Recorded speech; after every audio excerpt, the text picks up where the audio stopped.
Շնորհակալություն Քրիստինե Ալագուլյան, Շանթ հեռուստաընկերություն, իմ հարցը ուղղված է Էստոնիայի արտաքին գործերի նախարարին։ Դուք երեք խոսել էիք այն մասին, որ բիզնես ծրագիր է ստեղծվել, որի նպատակը հայկական ընկերությունների համար շուկաներ որոնելն է։ Ինչ գործնական քայլերով է դա հնարավոր եւ որ ոլորտներն են, որ կարող են առաջնահերթություն համարվել։ Շնորհակալություն։ Thank you. Yes, indeed. Yesterday we opened the practical seminar. Երեք մենք պրակտիկ գործնական սեմինարը մեկնարկեցինք, որ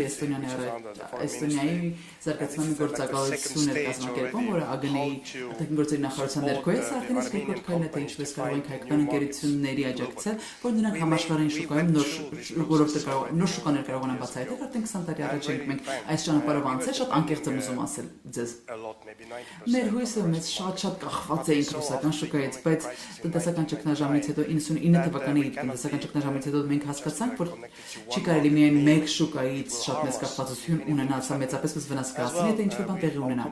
Մեր ընկերությունները նրանք ականատես եղան այն բանին, որ ազատ շուկայական տնտեսություն չէ, այն քաղաքական շուկայական տնտեսություն է Ռուսաստանում, ուստի շատերը կորցրեցին իրենց ընկերությունները, իրենց գույքերը Ռուսաստանում շատ մեծ կորստեր ունեցան, ուստի մենք անցանք այս բոլոր գործընթացներով։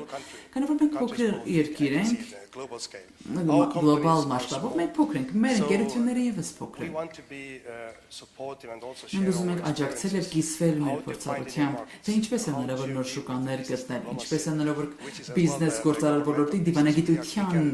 լեզուն գտնել։ Մենք կարող ենք շատ դռներ բացել ձեր բիզնեսների համար, բայց հետո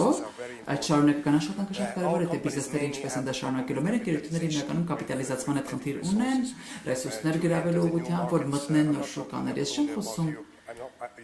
միայն Եվրոպայի մասին, չէ՞ որ խոսում, այլ գլոբալ շուկաների մասին եմ խոսում։ Ըստ մենք կարող ենք միասին աշխատել, մեր բիզնեսները կարող են համատեղ գործողություններ ծավալել, մեր նախարարությունները, մեր գործակալությունները կարող են միասին աշխատել աջակցելու այս փոփոխությանը զարգանալու, քանի որ Հայաստանը հիմա անցնում է հսկայական փոփոխություններով է անցնում եւ սա գործարար ոլորտը եւս դրա անկախների մասն է կազմում։ Հենց սա այն փորձառությունն է, որ մենք ուզում ենք տրամադրել եւ կիսվել։ Ես մասնավոր ոլորտից եմ, ուսուցիչ իմ անձնական փորձը եւս ունեմ։ Իմ ընկերությունը արտահանում էր, ես գիտեմ, թե որքան դժվար է լավ գործարքներ ունենալ, ես շատ հասկանում եմ։ Այդ պատճառով մենք այստեղ ենք համագործակցելու միասին հայ գործարարների հետ եւ արտաքին գործերի նախարարության հետ։